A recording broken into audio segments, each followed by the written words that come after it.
لوگ کہتے ہیں نا ترقی چاہیے، کامیابی چاہیے، برائٹ فیوچر چاہیے. خدا کی قسم جس کے ماں باپ اس سے راضی ہیں نا، جس کے ساتھ ماں باپ کی دعائیں ہیں، اس کو پھر ترقی سے کوئی نہیں روک سکتا. وہ اس کے بیڑے پار ہی ہونے ہیں.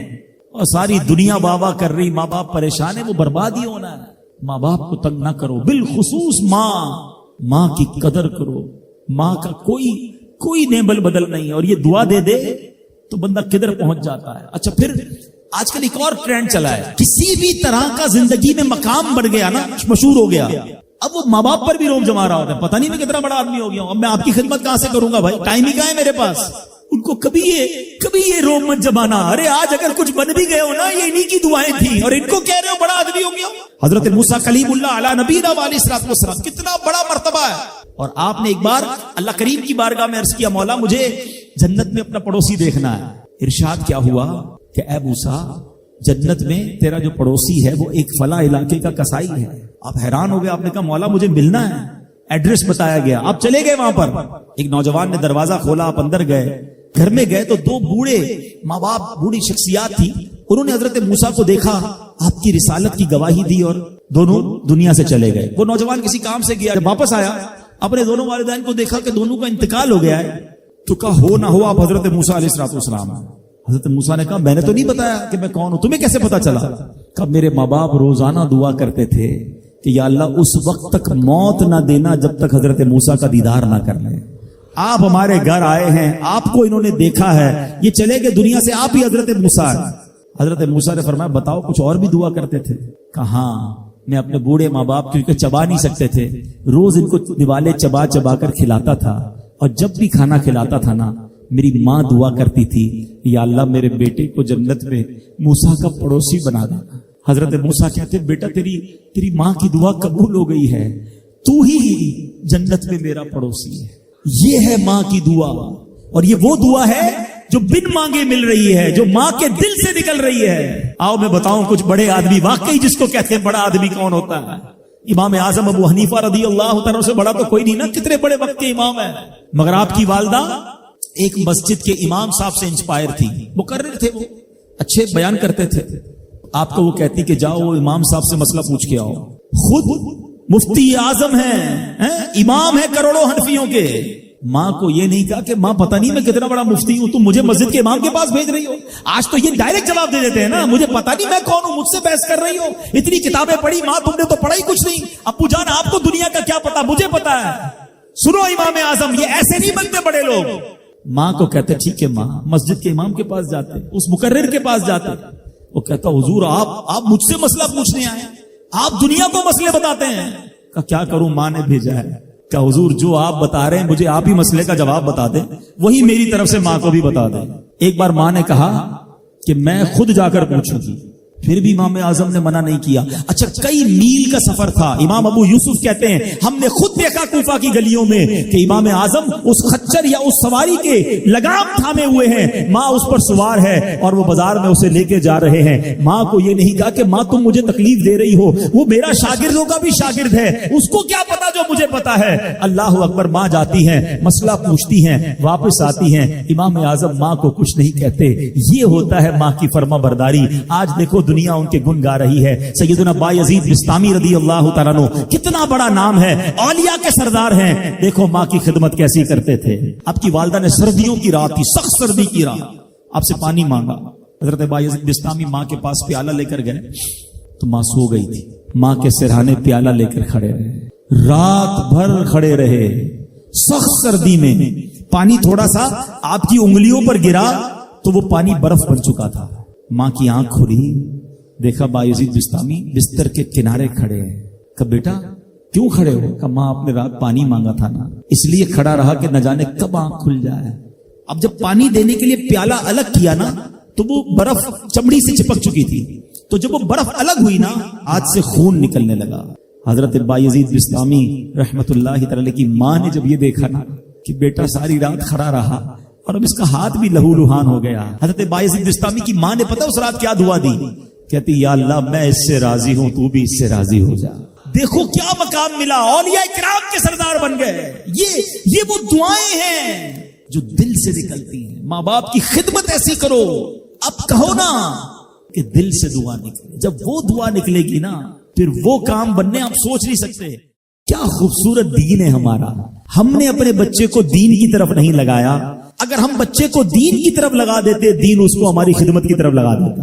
ہم بچے کو قرآن و حدیث سکھاتے, قرآن و حدیث اس کو ہماری خدمت سکھا دیتے. ہم آج یہ جو تکلیف اٹھا رہے ہیں اس کی ایک وجہ یہ بھی ہے کہ بچہ ہم نے دین سے دور کر دیا. اگر آپ چاہتے ہیں کہ آپ کے بڑھاپے کا سہارا آپ کے بچے بنے, آپ کے مرنے کے بعد بھی آپ کے لیے صدقہ جاریہ بنے, تو آپ نے اپنے بچوں کو دین کی طرف لانا ہے. کچھ اولادیں وہ ہیں جن کی ماں باپ نے تربیت ایسی کی, ہم نہیں چاہتے, وہ خود رابطہ کر رہے ہوتے ہیں کہ ماں کا انتقال ہو گیا, یار کچھ کنواں کھدوانا ہے, کوئی مسجد بنانی ہے, کوئی مدرسے میں میری ماں کے لیے مجھے کچھ کرنا ہے. کیوں؟ ماں نے تربیت ایسی کی, والد نے تربیت ایسی کی, انہیں ماحول ایسا دیا کہ ماں باپ کے مرتے ہی انہیں فکر ہو گئی کہ میری ماں قبر میں اکیلی ہے, میرا والد قبر میں اکیلا ہے, اس نے روز مجھے کھانا کھلایا تھا, آج میں روز اسے ثواب پہنچانے کا کوئی انتظام کروں. یہ اس بچے کے دل میں خیال کیسے آیا؟ کیونکہ اللہ نے اسے اچھا ماحول عطا کیا, ماں باپ نے اس کو اس ماحول کی طرف بڑھایا. تو میں یہاں والدین سے گزارش کروں گا کہ خدارا اپنے بچوں کی ایسی تربیت کرو کہ بڑھاپے میں بھی تمہارا ساتھ دیں اور مرنے کے بعد بھی تمہارے لیے صدقہ جاریہ کا باعث بن جائیں. آپ کے بچے آپ کے قدموں میں رہیں گے اگر آپ نے بچوں کو دیندار بنا دیا. اللہ کرے یہ فارمولا سمجھ آ جائے نا. ہم سمجھتے بچہ میری بات مانے, میری کیوں نہیں مانتا. ارے پہلے سے اللہ رسول کی بات منانے والا بنا دو, یہ تمہاری بھی ماننے والا بن جائے گا. کیونکہ جب یہ جائے گا نا دین کی طرف, اسے قرآن ماں باپ کی طرف بھیجے گا, اسے حدیث ماں باپ کی طرف بھیجے گی, اسے علماء کرام ماں باپ کی طرف بھیجیں گے. ہم اس راستے پر بھیج دیں جہاں سے یہ بچہ مجھے واپس مل جائے. امام محمد غزالی علیہ رحمت اللہ الوالی لکھتے ہیں کہ بنی اسرائیل کا ایک بڑا مغرور شخص تھا, بڑا ایروگنٹ تھا, بڑا اس کا کر و فر تھا.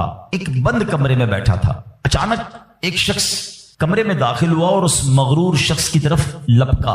تو وہ بڑا تکبر والا آدمی تھا, وہ بڑا غصے میں آ گیا اور کہتا کہ تم ہو کون, میرے کمرے میں آ کیسے گئے, تمہیں آنے کی اجازت کس نے دی, تم جانتے نہیں میں کون ہوں.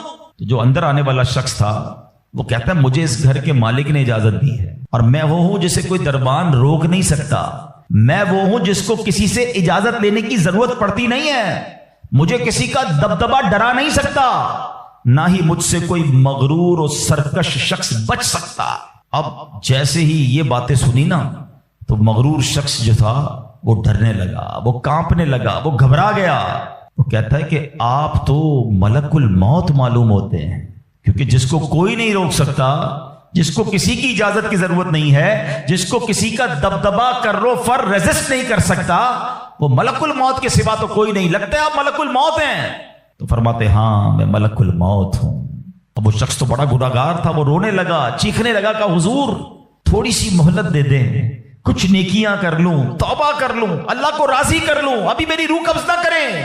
ہائے ہائے, ملک الموت فرماتے تمہاری سانسیں پوری ہو گئی ہیں, اب تمہیں کوئی ٹائم نہیں ملے گا. اگر تم نے, وہ پوچھتا ہے حضور مجھے کہاں لے جایا جائے گا مرنے کے بعد. فرمایا اس مقام پر جہاں تو نے اعمال بھیجے ہیں, اس گھر کی طرف جو تو نے تیار کیا ہے. وہ شخص کہے گا حضور میں نے تو کوئی گھر تیار نہیں کیا, کوئی نیکی آگے نہیں بھیجی. ملک الموت فرماتے ہیں پھر تمہیں بھڑکتی آگ کی طرف لے جایا جائے گا, جہاں تمہارے گوشت پوشت وہ آگ نوچ لے گی. یہ کہہ کر ملک الموت نے اس شخص کی روح کو قبض کیا. اس کے پورے گھر میں کوہرام مچ گیا, گھر والے رونے لگے. اے میرے پیارے اسلامی بھائیوں, یہ واقعہ ہم سب کو کیا سکھا رہا ہے کہ جب موت آنی ہے نا, جب وہ وقت آ جانا ہے تو پھر ایک منٹ بھی آگے پیچھے نہیں ہو سکے گا, کوئی اس کو ڈیلے نہیں کر سکے گا, بلکہ جس حالت میں ہوں گے نا اسی حالت میں روح قبض کر لی جائے گی. ہماری موت کا وقت لکھا ہے, مقام بھی لکھا ہے, یہ چینج نہیں ہو سکتا. اگر موت سمندر میں لکھی ہے تو $2.5 لاکھ دے کر بھی بندہ وہاں پہنچتا ہے جہاں موت لکھی ہے. اگر موت کشتی سے ڈوب کر ہونا لکھی ہے تو 22 لاکھ دے کر بھی سینکڑوں لوگ ہمارے وطن سے جاتے ہیں اور ان کی موت یورپ کے سمندر میں جا کر ہو جاتی ہے. اللہ پاک جو بھی ان میں مسلمان ہیں سب کی مغفرت فرما. مگر میں نے اور آپ نے اس سے عبرت کیا لی کہ بندہ وہاں پہنچے گا جہاں اس کی موت لکھی ہوئی ہے. ایک بار حضرت سلیمان علیہ نبینا علیہ الصلوۃ والسلام کی بارگاہ میں ایک شخص بیٹھا تھا. آپ کی بارگاہ میں ملک الموت آئے اور اس شخص کو ذرا گھور کے دیکھنے لگے، واپس چلے گئے۔ وہ شخص کہتا حضور یہ کون تھے جو آئے تھے اور مجھے گھور کے دیکھ رہے تھے؟ فرمایا یہ ملک الموت تھے۔ کہتا حضور لگتا ہے میری روح قبض کرنے والے ہیں، آپ مہربانی کریں، آپ کی تو ہوا پر حکومت ہے، آپ ہوا کو حکم دیں کہ ہوا مجھے اڑائے اور مجھے ہندوستان لے جائے۔ حضرت سلیمان بیت المقدس کے علاقے میں رہتے تھے نا، آپ نے وہ حکم فرمایا، ہوا نے اس بندے کو اٹھایا اور ہندوستان پہنچا دیا۔ کچھ دنوں کے بعد پھر ملک الموت آیا حضرت سلیمان علیہ السلام کی بارگاہ میں۔ آپ نے فرمایا تم میرے ساتھی کو کیوں گھور رہے تھے جب آئے تھے تو؟ کہ میں حیران تھا کہ میرے پاس یہ لکھا ہوا تھا اللہ کی طرف سے کہ تھوڑی دیر بعد مجھے اس کی روح ہند میں قبض کرنی ہے، اور وہ آپ کے پاس بیٹھا ہوا تھا۔ اللہ اکبر۔ حضرت سلیمان نے کہا میں نے ہی تو حکم دیا، اور ہوا نے اسے ہند پہنچایا، اور جب وہ ہند پہنچا تو پرٹیکولر ٹائم پر اسی مقام پر اس کی روح کو قبض کر لیا گیا۔ ہائے ہائے ہائے، یہ ہے میری اور آپ کی حقیقت۔ دوڑتے رہتے ہیں، بھاگتے رہتے ہیں، پلاننگ ہے کہ ختم نہیں ہو رہی، فکریں ہیں کہ ختم نہیں ہو رہی، ہر وقت بیٹھے ہیں اگلا پلان کیا ہے، 5 سال کا، 10 سال کا، ایک دکان ہے تو 2 دکانیں، ایک گھر ہے تو 2 گھر، بڑا گھر، ہوادار گھر ہے، نوکری ہے تو کاروبار کرنا ہے، ملک سے باہر جا کر جناب پیسے کمانے، یہی سوچ ہے بس۔ اس پورے شیڈول میں موت کہاں ہے؟ اس پوری تیاری میں موت کہاں ہے؟ ایک دن ہوگا کہ اچانک اچک لیے جائیں گے۔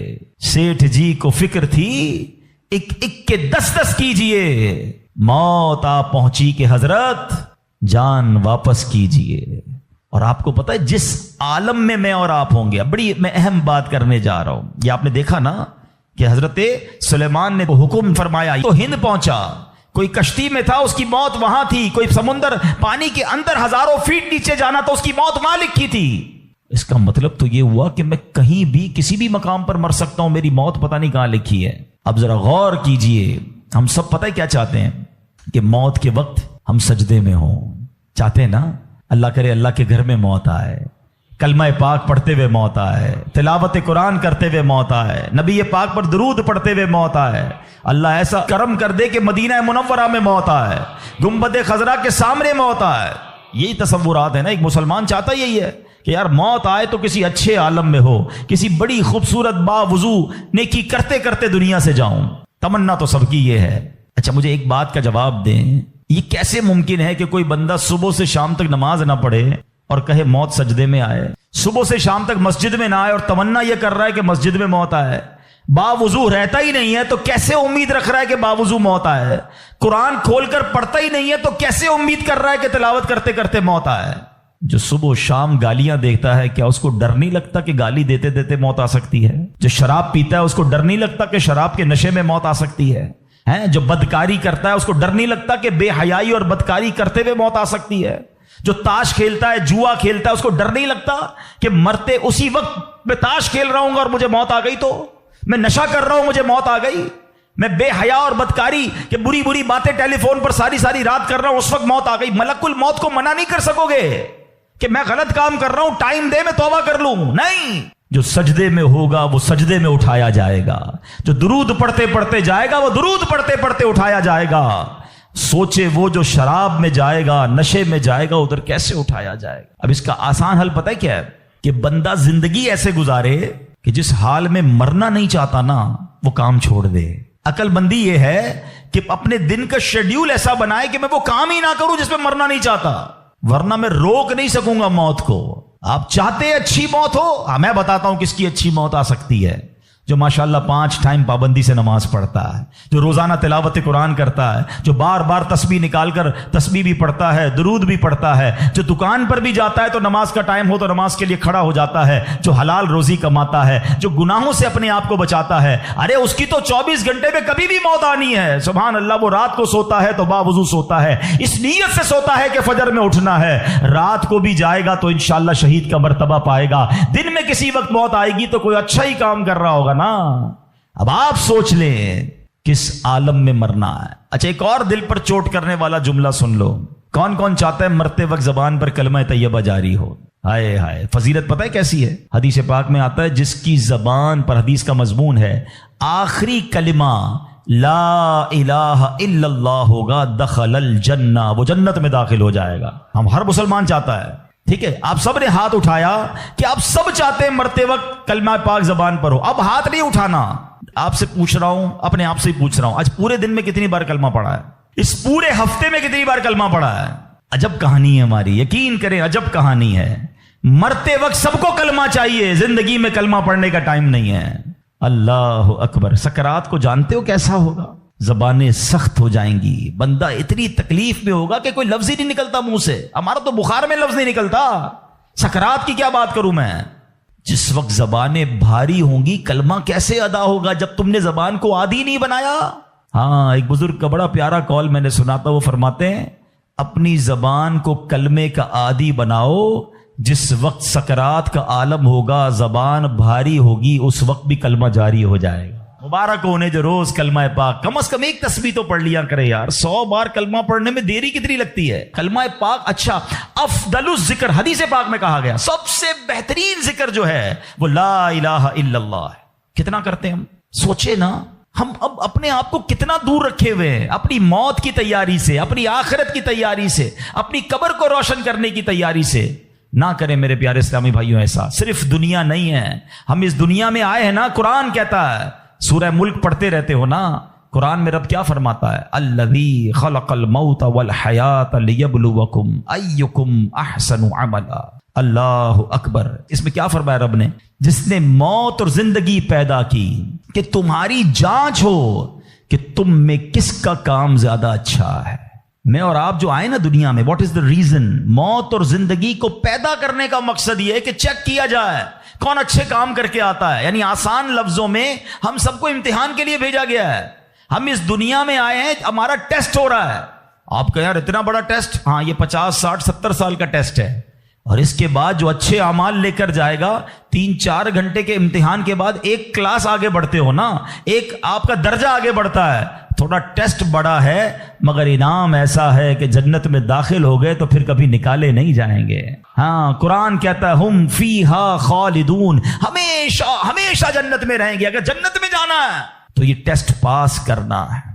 یاد رکھیے صحابی رسول حضرت طارق محاربی رضی اللہ تعالیٰ فرماتے ہیں اللہ پاک کے آخری نبی صلی اللہ تعالی علیہ وسلم نے مجھے نصیحت کرتے ہوئے فرمایا، یا طارق استعد للموت قبل الموت. اے طارق، مرنے سے پہلے موت کی تیاری کر لو. ہاں، یہ نبی پاک نے فرمایا. اچھا، میں ایک سوال کرنا چاہتا ہوں. اگر میں آج آپ سے ایک سوال کروں کہ ہم میں سے کسی کو پتا چل جائے کل کا دن آپ کی زندگی کا آخری دن ہے اور کل رات آپ دنیا سے چلے جائیں گے، ایک دن ہے آپ کے پاس، ایک مسلمان اس ایک دن کو کیسے گزارے گا؟ سچ بتائیے. کیا وہ کل دکان پہ جا کے کاروبار کرے گا؟ کیا وہ کل جا کے پیسے ڈبل کرنے کی کوشش کرے گا؟ کیا وہ کل جا کے فرنیچر مارکیٹ میں فرنیچر بنوائے گا؟ یا کل جا کے معاذ اللہ دوستوں کے ساتھ فلم دیکھنے گیا چاہے گا چلو یار آخری دن ہے ذرا موج مزے کر لوں؟ یہ کیا کرے گا؟ اگر عقل مند مسلمان ہوا تو ایک دن ہے تو مسجد میں گزارے گا، تلاوت میں گزارے گا، توبہ میں گزارے گا، ذکر و اذکار میں گزارے گا، ہیں اللہ پاک سے معافی میں گزارے گا، کیونکہ آخری دن ہے. یہی کرو گے نا اگر پتہ چل جائے. مجھے بتاؤ کیا ہمیں پتا ہے ہمارا آخری دن ہے کہ نہیں ہے؟ ہمیں تو کل کی بات چھوڑے آج رات کا نہیں پتا ہے. تو پھر کیوں تیاری نہیں کر رہے؟ پتا چل جائے تو تیاری کریں گے. میں تو پہلے ہی بتا رہا ہوں آپ کو. آپ میں سے کتنے لوگ بیٹھے جن کو پتا ہے کل صبح تک زندہ رہیں گے؟